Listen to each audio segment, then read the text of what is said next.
No coração da América do Sul, bem no meio das névoas e sombras de um mundo perdido, um xamã, num transe induzido por drogas, se comunica com o espírito de criaturas saídas dos nossos piores pesadelos.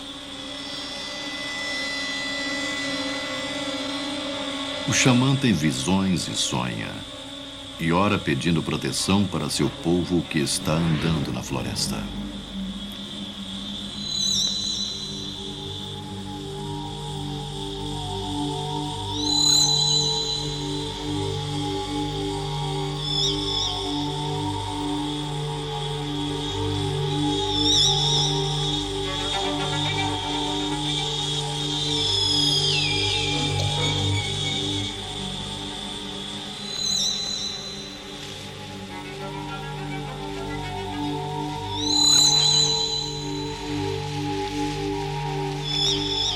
A floresta em volta deles está cheia de animais potencialmente mortais. Mas os índios Piaroa reverenciam um, em especial no meio de todos os outros. A tarântula gigante.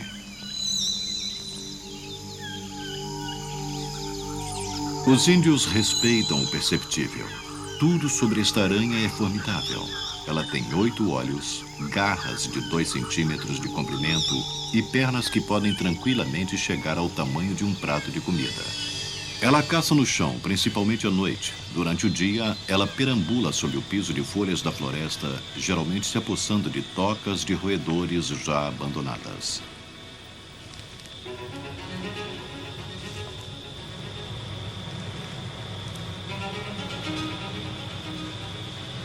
A tarântula gigante não é a única criatura terrível que vive nesta parte do mundo.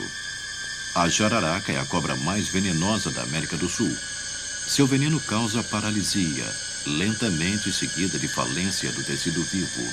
Suas vítimas imobilizadas morrem em agonia porque são lentamente dissolvidas de dentro para fora. O remédio local para a picada desta cobra é a amputação imediata da parte afetada.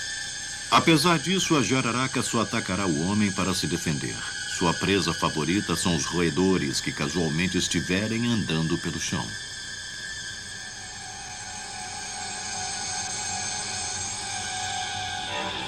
Ela está sempre procurando por comida, mas aqui nesta toca não há nenhum tipo de rato.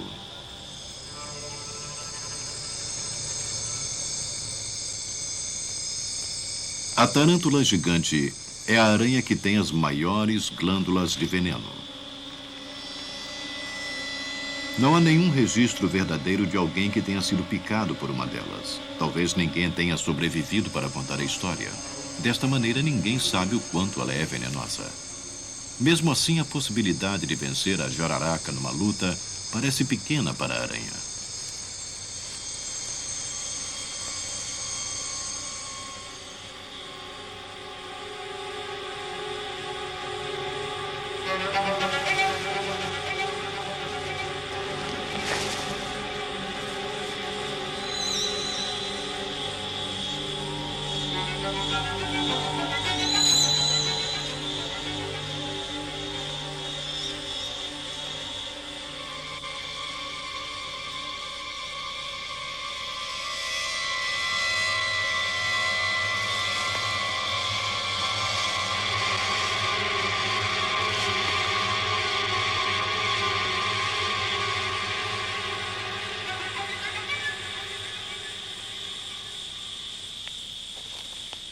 Em apenas 4 minutos, a cobra balançará a cauda pela última vez. A tarântula gigante produz uma grande quantidade de veneno, curiosamente semelhante ao da cobra, no que diz respeito ao efeito.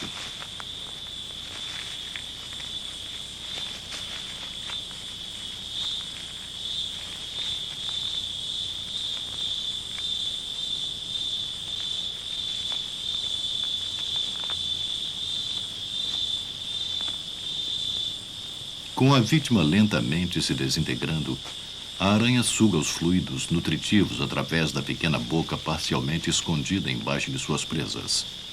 Até mesmo o esqueleto da cobra, já despojado da carne, será enfim digerido e devorado.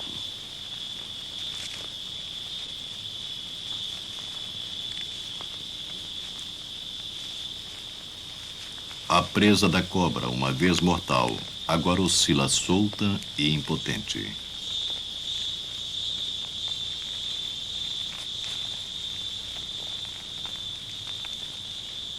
Depois de 17 horas, tudo que resta da pequena cobra é sua pele murcha. Com criaturas como esta espreitando sem serem vistas na floresta, não é de se admirar que os índios procurem por orientação espiritual.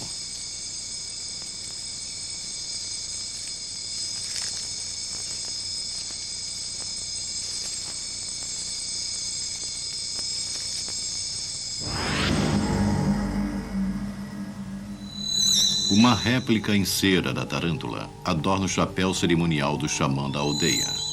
Enquanto estiver sob a influência do iopo, uma droga alucinógena, ele se comunicará com o espírito da aranha pedindo proteção. A droga é feita a partir do esmagamento das sementes de uma árvore local. A substância química ativa é absorvida pelo nariz. Logo, o xamã começará a ter visões.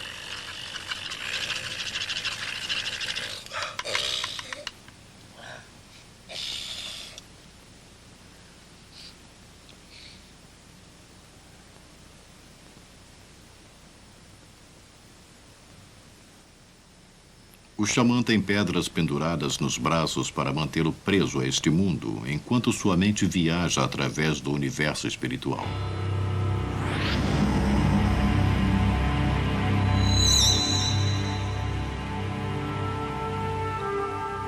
Os Piarua vivem na região central da Venezuela. Esta terra de névoas e altos picos inspiraram Conan Doyle a escrever O Mundo Perdido, seu livro de aventuras com histórias de tribos selvagens e animais pré-históricos.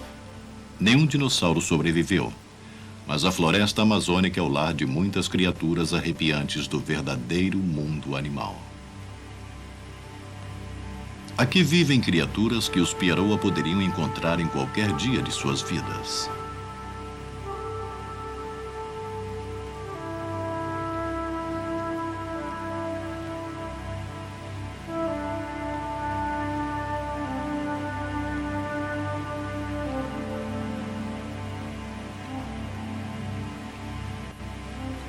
Poucas das espetaculares montanhas de Erenito foram estudadas. Desta maneira, quem sabe o que estará espreitando em seus platôs isolados.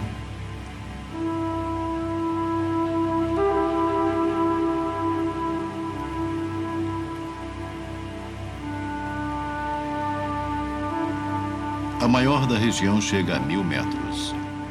É sagrada para os Piaroa e aparece em muitas de suas lendas. Eles a chamam de Wahari-Kuai.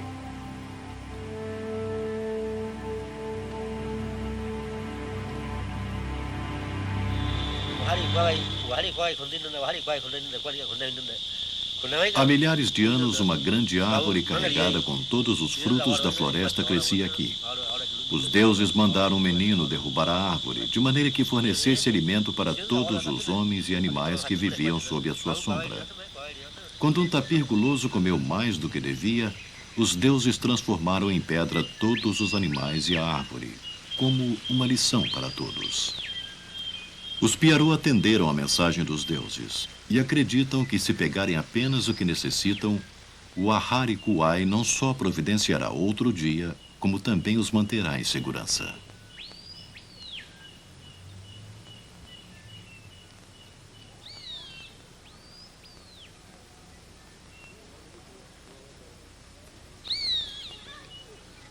Eles dizem que o pássaro trombeteiro foi mandado pelos deuses como recompensa por eles cuidarem da floresta. Este pássaro, do tamanho de uma galinha, tem permissão de viver perto dos acampamentos indígenas em troca de alguns serviços. Eles ajudam a aldeia a se livrar de algumas pestes, especialmente cobras, como a jararaca. A cobra tem poucos inimigos, mas um pássaro trombeteiro pode matar as menores. Se a cobra for muito grande para ser pega, o grito de alarme avisa a aldeia sobre o perigo.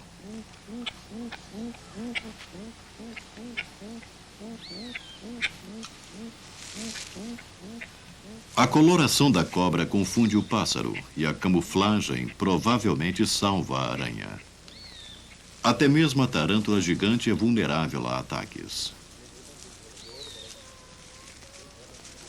O pássaro trombeteiro tem pouca influência sobre a população de cobras e aranhas.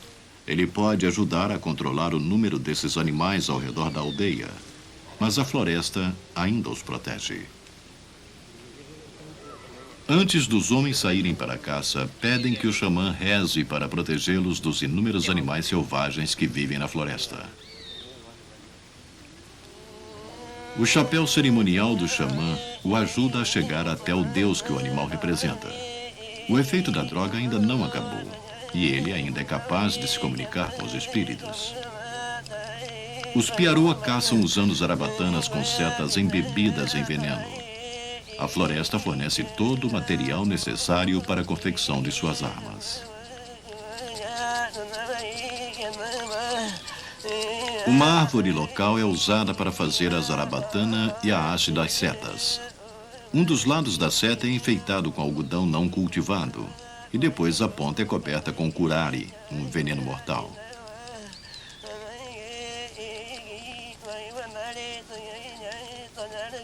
O curare é produzido a partir da casca de uma trepadeira. Depois que a seiva é retirada, é aquecida lentamente até que fique com uma consistência espessa e viscosa.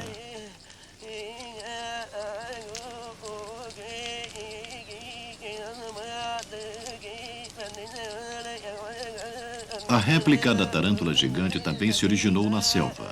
Ela é moldada numa substância muito menos perigosa, cera de abelhas selvagens. Os Piaroa encaram a floresta como uma amiga, mas eles sabem que toda relação de amizade requer respeito mútuo. Eles não podem tirar nada sem dar alguma coisa em troca.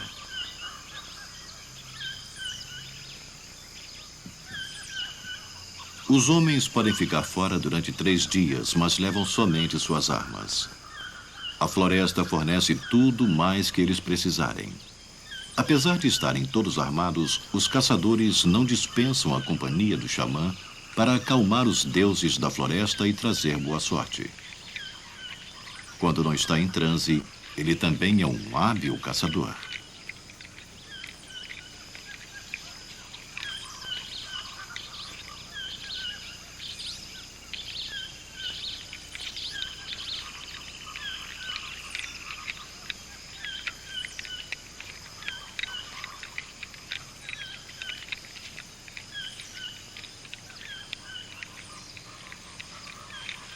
Os Piaroa caçam uma grande variedade de animais, incluindo pássaros, veados, roedores e macacos.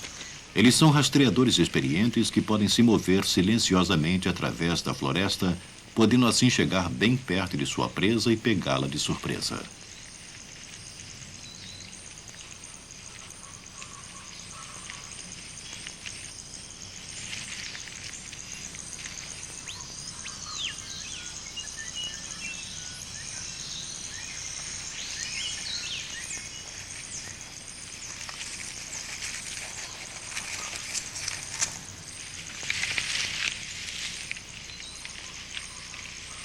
Entre todos os animais, eles procuram por um em especial. Um muito perigoso, mas uma guloseima em particular. Primeiro, eles pegam uma presa muito menos perigosa para encher as panelas.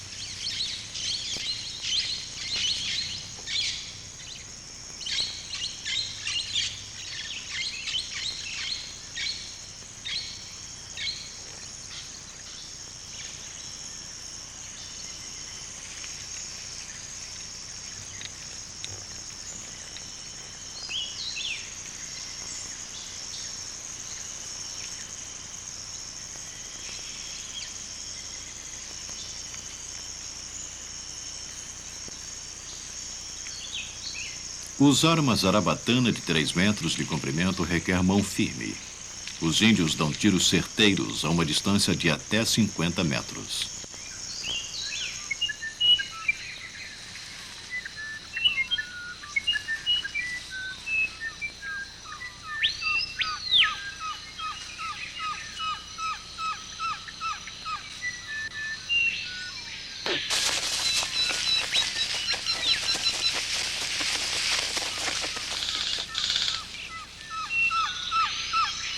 Os piaroas são exímios escaladores. Até mesmo um pássaro atingido no meio da copa das árvores raramente é perdido.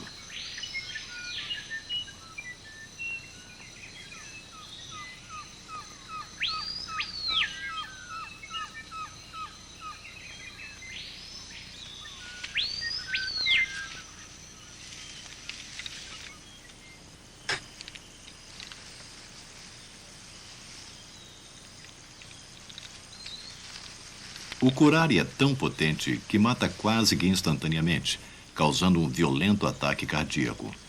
O veneno desaparece quando entra em contato com o calor e assim o pássaro pode ser comido com segurança depois de cozido.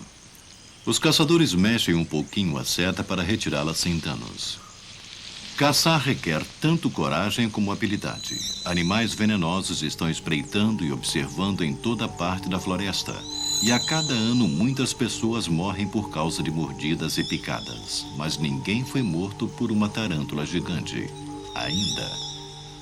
Os Piarô acreditam que a sua fé os mantém a salvo e que os espíritos mostram às aranhas como ficar longe do caminho dos índios. Cada aranha tece muitos fios de seda que formam raios na entrada de sua toca, especialmente para detectar a aproximação tanto de inimigos como de presas.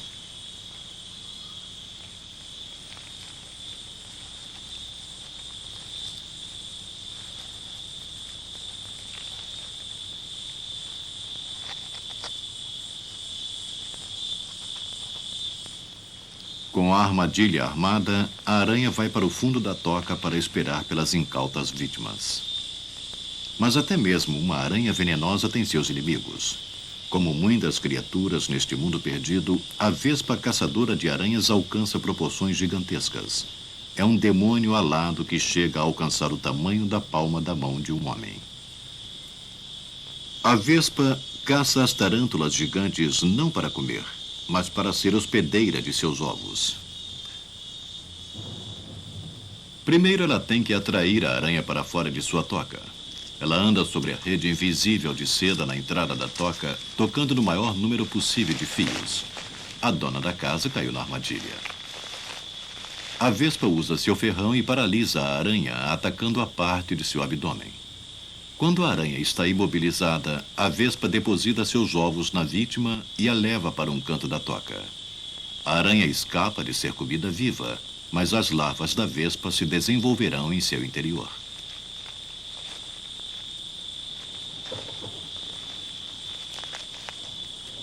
Quando a vespa não faz um ataque certeiro e permite que a aranha ataque primeiro, é ela quem sairá moribunda.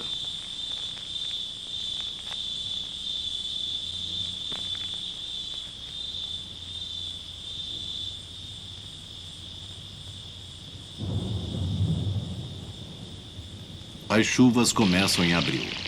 Nos próximos 5 meses, a área será inundada várias vezes por dia. Os córregos secos transformam-se em caudalosos e, quando rompem seus diques, inundam a floresta. As tarântulas gigantes vivem nas áreas que ficam acima do nível das áreas inundadas. Elas gostam de tocas secas, mas com clima úmido, e são mais ativas durante a estação das chuvas. Os piaroas sabem que as aranhas aparecem depois das tempestades e sabem exatamente onde encontrá-las. Os caçadores amarram sua caça no lugar alto para não correrem o risco de serem roubados por oportunistas, como o gato selvagem. Depois eles voltam para buscá-la.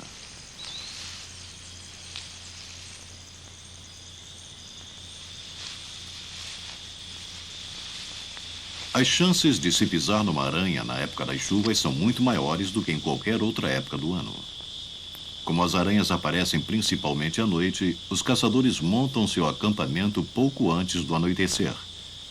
Eles já penetraram bastante na floresta, mas sua busca ainda não acabou.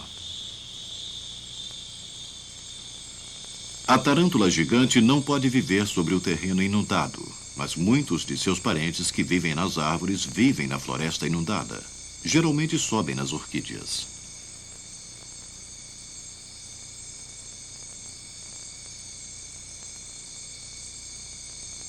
Poucos biólogos já se aventuraram a ir tão longe dentro da floresta amazônica. Muitas das tarântulas que vivem nesta região são desconhecidas para a ciência.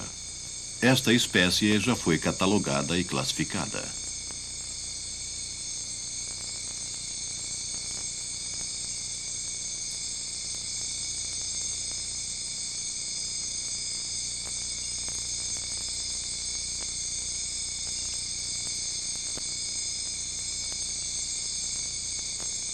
O sistema aéreo de raízes das orquídeas proporciona às aranhas que vivem nas árvores um abrigo ideal durante o dia.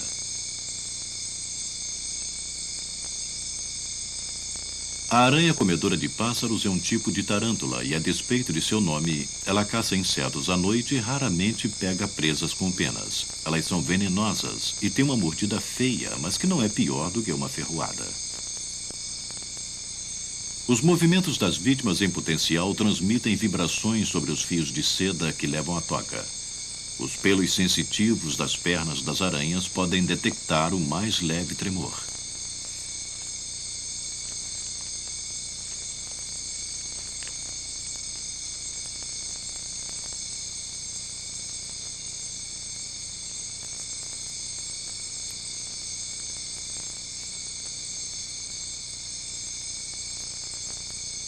Algumas vezes as tarântulas ficam perambulando, mas geralmente elas esperam perto da entrada de sua toca pelas vítimas que chegam a uma distância mínima para serem agarradas.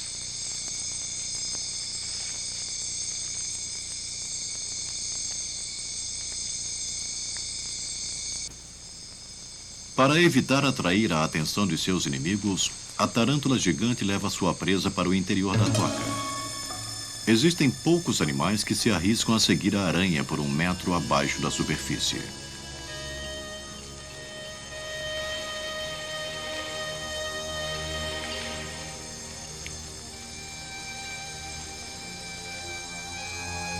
Ela cobre o piso de sua toca com uma esteira de seda. Isso a mantém limpa e impede que formigas invadam a câmara trazendo doenças. Esta esteira também forma a base para o casulo de seda, que geralmente envolve a vítima como uma múmia.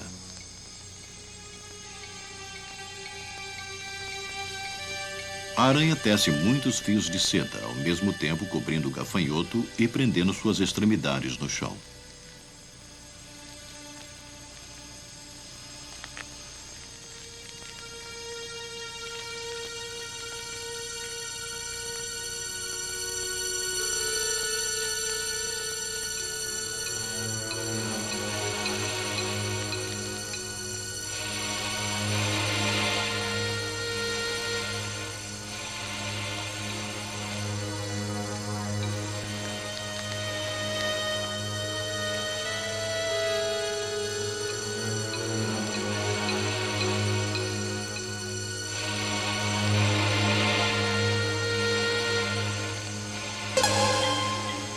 Assim que a aranha injeta mais veneno, os tecidos internos imediatamente se dissolvem.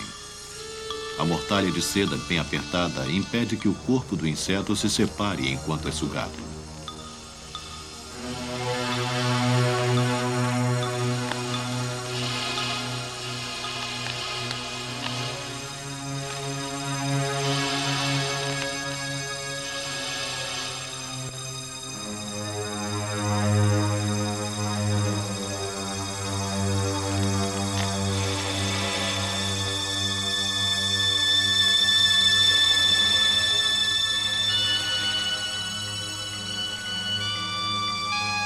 As tarântulas gigantes se mantêm meticulosamente limpas, assim como a sua toca, para evitar contaminações por fungos e bactérias e ataques de formigas oportunistas.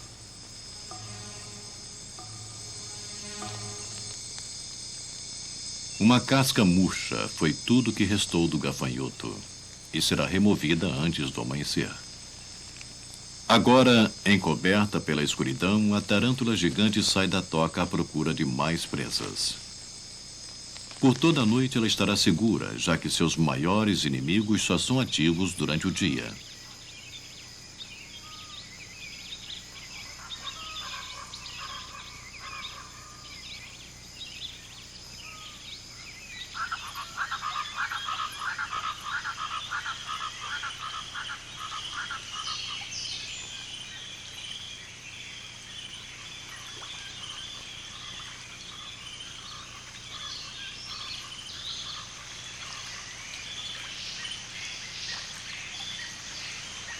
A floresta amazônica é o lar da maior serpente e também da aranha mais venenosa.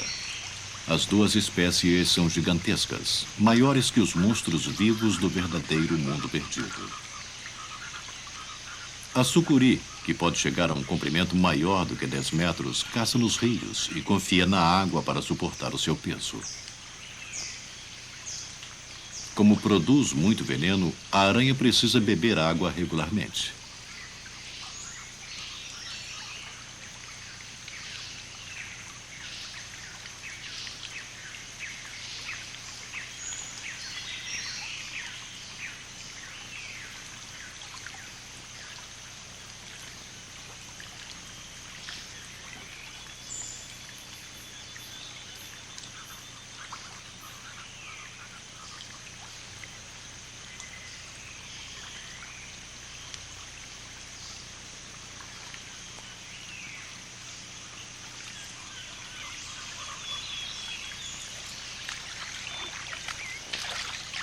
Os piaroa temem a sucuri tanto quanto a tarântula gigante.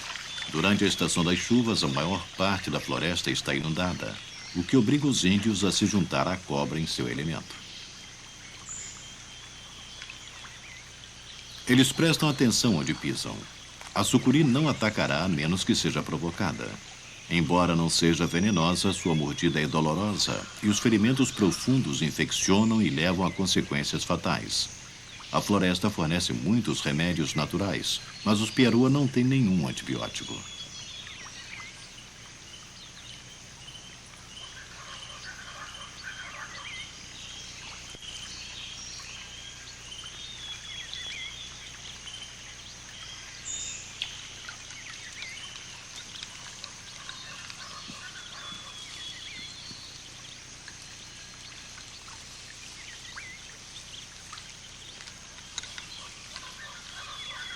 A sucuri é um estrangeiro adaptado a este mundo perdido.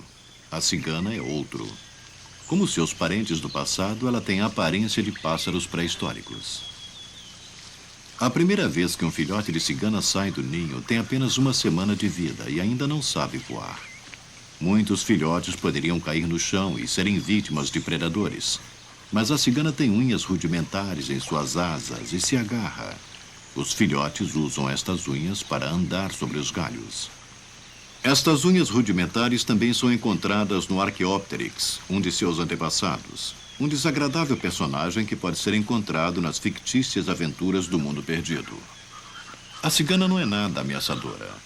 É estritamente vegetariana e se alimenta de frutas, flores e folhas. Aqui na floresta amazônica, o pássaro está cercado por uma grande abundância de comida.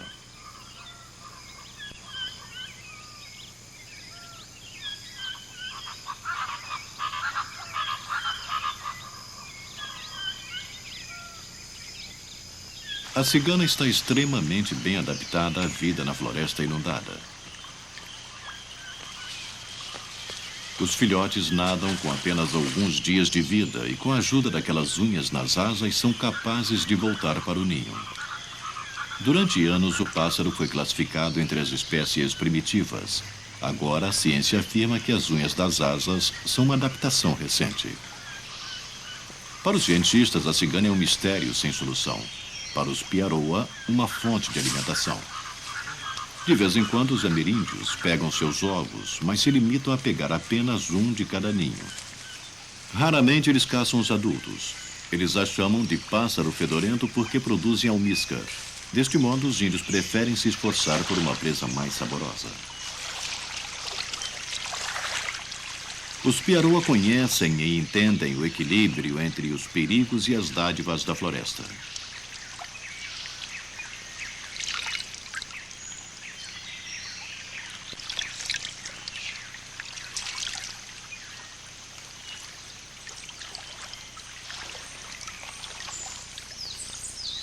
Eles caçam coatis, mas este parente sul-americano dos guaxinins tem um olfato apurado e é difícil de ser capturado.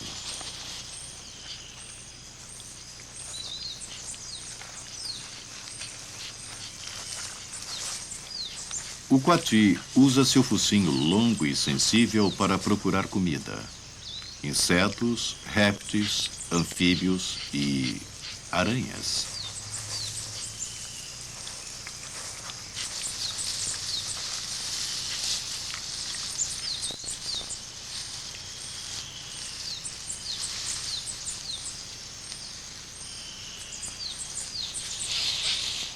Este animal é muito jovem e nunca tinha encontrado uma tarântula gigante antes. E foi uma surpresa desagradável. A aranha se levanta para intimidar o máximo. Se isso não funcionar, ela colocará em ação os pelos especializados de suas pernas traseiras e de seu abdômen. Um fantástico mecanismo de defesa que para o ataque da maioria de seus inimigos.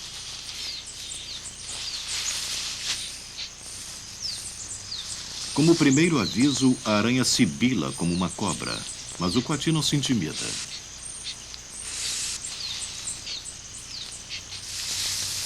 Cada aranha tem mais de 1 milhão de pelos abdominais, cujas pontas têm um espinho. Uma simples sacudidela de uma das pernas de trás lança no ar milhares desses pelos, que quando inalados causam uma intensa sensação de queimadura. A dor desaparecerá em algumas horas, mas a lição foi aprendida. Este jovem coati vai crescer com um saudável medo da tarântula gigante. Provavelmente nunca mais atacará uma delas.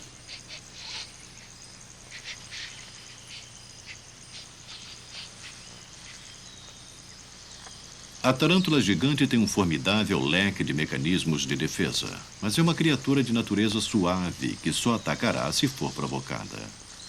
Não é fácil ver uma aranha no meio dos arbustos, mesmo quando ela é grande. Mas com o xamã em sua companhia, os homens estão seguros para caçar na floresta.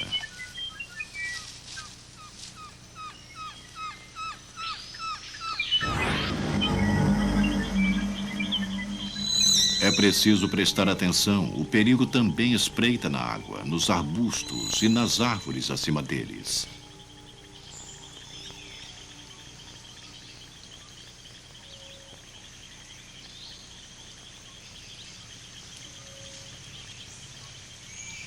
Esta aranha comedora de pássaros não representa perigo, a não ser para os insetos. Mas ela não está atrás da libélula, algo muito mais perigoso a estar perturbando.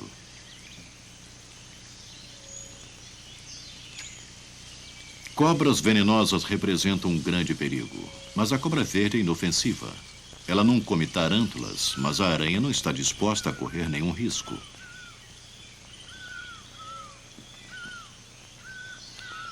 Cair no meio de um rio não é nenhum problema para a tarântula. Ela pode andar sobre a água. Seus inúmeros pelos agem como flutuadores e suas pernas fazem as vezes de remos.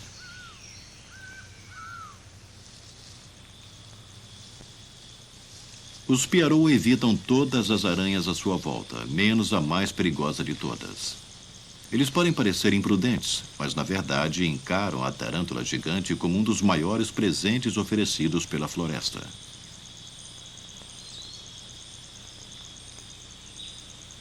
Ainda criança, eles aprendem exatamente onde encontrá-las e como atraí-las de dentro de suas tocas.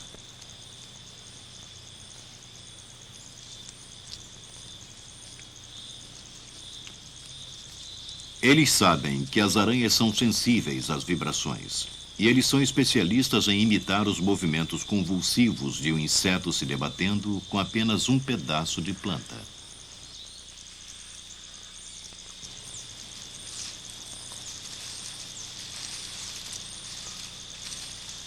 Mas a aranha não é enganada facilmente.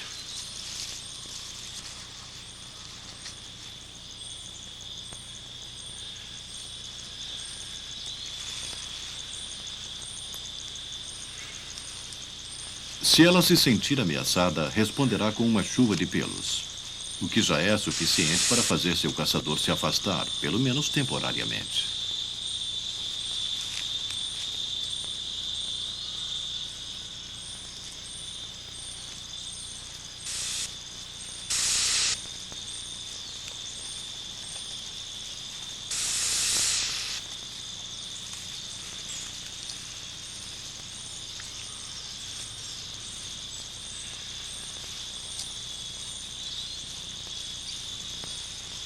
Quando a aranha já está a alguma distância de sua toca, o caçador a prende no chão com 2 dedos.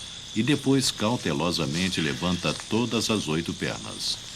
Ele deve ter cuidado para não tocar os pelos do abdômen da aranha e em manter seus dedos fora do alcance das garras em forma de unha.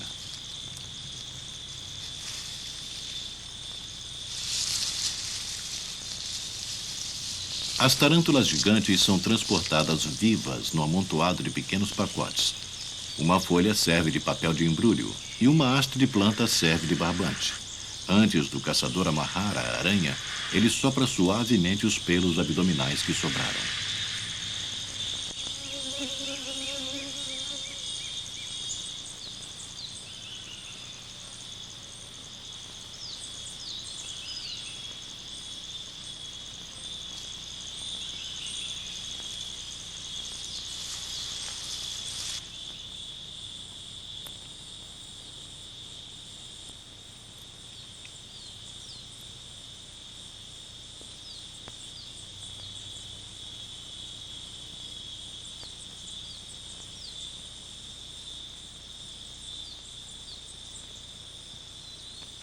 O grupo de caçadores faz uma parada para o almoço no antigo cemitério.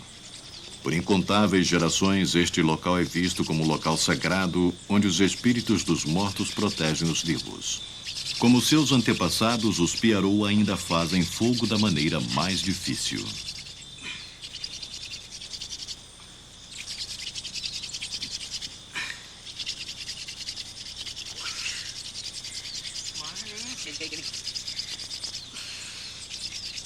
Acredita-se que a arte nestas rochas tem uma idade superior a 3.000 anos. Há evidências de formas que lembram aranhas, mas o simbolismo de muitos dos desenhos ainda continua sendo um mistério.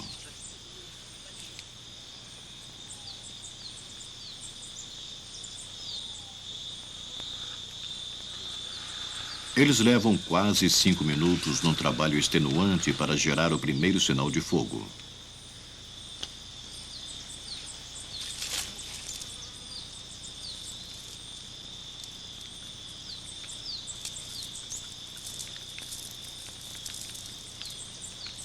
Sepultados na rocha estão os ossos dos antepassados e dos mortos mais recentes, deitados lado a lado para descansar numa fenda na base da montanha.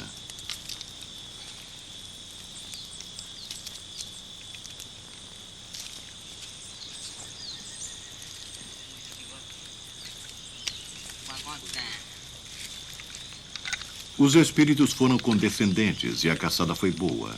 Os homens se preparam para saborear o seu prato favorito, aranhas. Eles a encaram como uma iguaria, mas não pegam mais do que o necessário. 2 tarântulas para cada um os sustentará até que voltem para a aldeia. Os Pierrot só matam as tarântulas pouco antes de cozinhá-las, para mantê-las mais frescas possível. É por isso que eles as amarram ainda vivas em pequenos pacotes. Elas representam um perigo em potencial, até que estejam mortas, e devem ser manuseadas com cuidado extremo. Somente quando não há mais nenhum sinal de vida é que os índios as seguram, e mesmo assim evitam tocar o abdômen.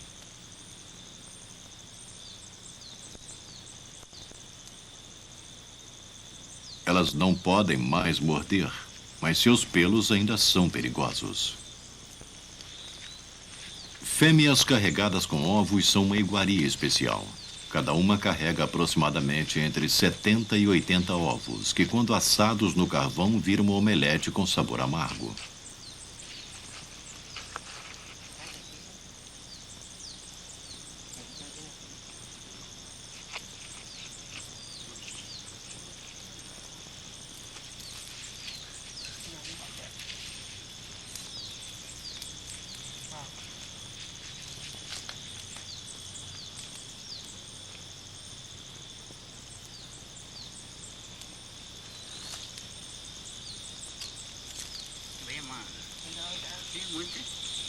Os Pierrot tostam as pernas da aranha no fogo, chamuscando os pelos sobre as chamas.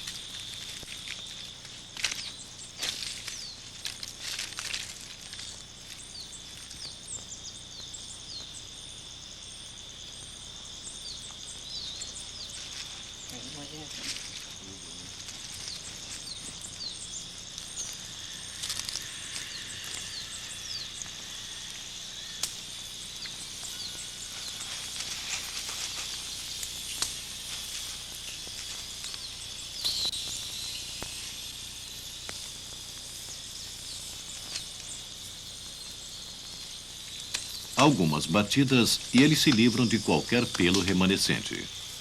Eles acham o tórax e as pernas as melhores partes, aparentemente têm gosto de camarão.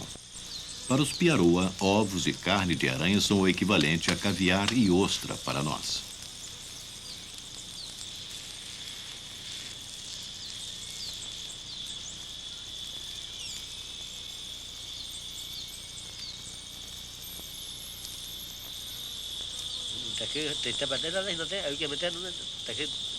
Eles dizem que as aranhas são um presente dos deuses e que quando saem para procurar outro tipo de comida sempre encontram aranhas. Eles sabem que são perigosas, mas enquanto eles respeitarem seus espíritos, não serão picados. Elas são um alimento nutritivo e são deliciosas. Ao final da refeição, tudo que resta são as garras. Mas até mesmo elas não são jogadas fora. Devem ser o palito para dentes mais forte do mundo.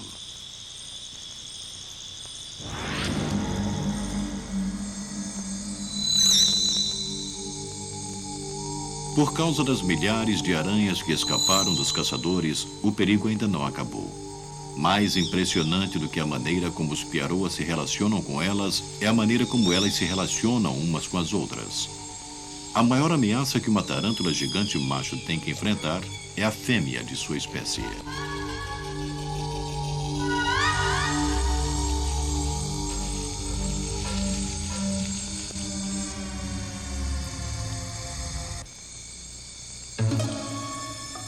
Seu principal objetivo na vida é encontrar fêmeas receptivas e fertilizá-las. O macho se aproxima da toca de uma fêmea com muito cuidado. Ele pode detectar uma fêmea em sua toca através dos pelos especiais de suas pernas, que são sensíveis tanto para sinais químicos como para vibrações. As tarântulas não são imunes ao seu próprio veneno, e um movimento errado em algum momento do namoro poderia ser fatal. Ele gentilmente dá pancadinhas na fêmea para testar a sua reação. Parece que o truque é fazê-la entrar num transe. Depois, suavemente, ele a levantará para poder alcançar seus órgãos sexuais que se localizam na parte de baixo de seu corpo. É um procedimento que não pode ser feito com pressa.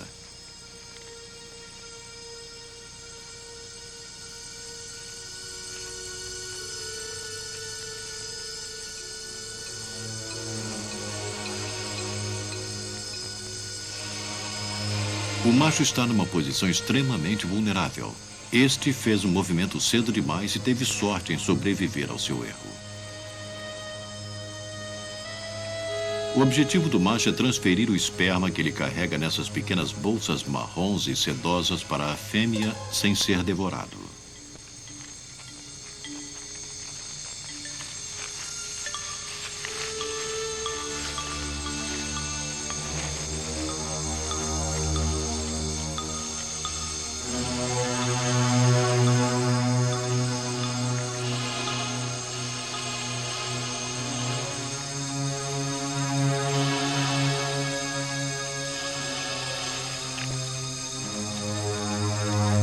A preparação para o acasalamento pode levar mais de 2 horas, mas se a fêmea não estiver disposta, ela matará e devorará seu pretendente.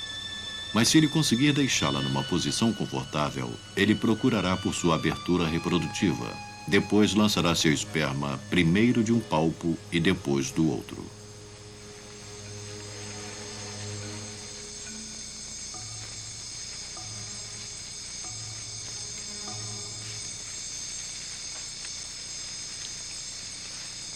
Depois de fertilizá-la, ele deve abaixá-la com suavidade e sair o mais rápido possível antes que ela recupere seus sentidos e tente atacá-lo.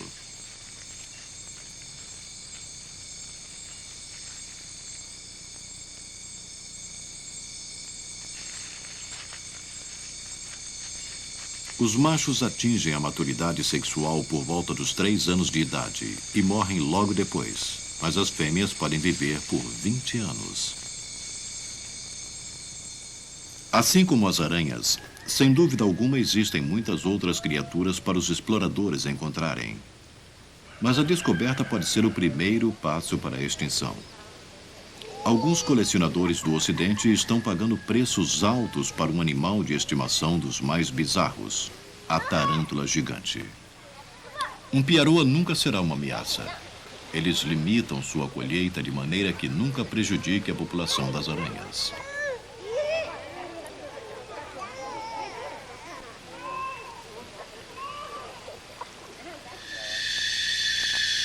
O xamã diz que quando toma iopo, ele vê demônios poderosos tentando roubar as aranhas deles. Ele ora aos espíritos para que levem esses demônios para longe. Logo chegará o dia em que ele ensinará as crianças da aldeia a usarem o iopo. E assim, quando ele morrer, pelo menos uma delas irá substituí-lo e cuidar das tarântulas.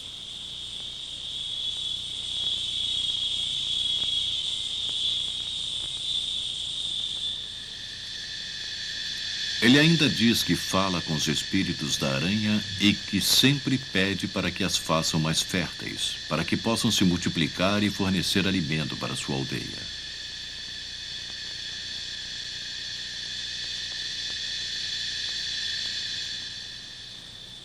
Cada fêmea produz entre 70 e 80 ovos grandes que ela une com seda numa bola do tamanho de um limão.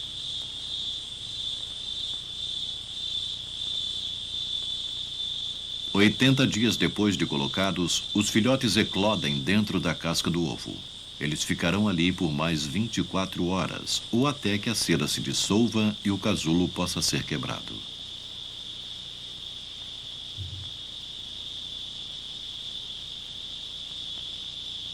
Por uns poucos dias depois de eclodirem, os filhotes ficarão vivendo de suas últimas reservas de gordura, ainda na toca da mãe. A responsabilidade da fêmea está terminada. Sua toca oferece alguma segurança para os bebês, mas ela não pode providenciar comida.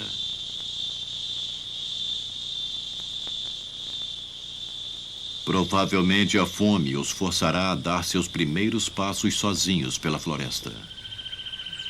Rodeados por um mundo natural que contém tantas criaturas terríveis, os Piaroa desenvolveram uma religião que visa protegê-los, assim como aos animais com os quais eles dividem a floresta. Num raro exemplo de conservação prática sem interferência exterior, os espíritos espreitam entre os Piaroa e as tarântulas gigantes, assegurando a sobrevivência mútua num mundo perdido.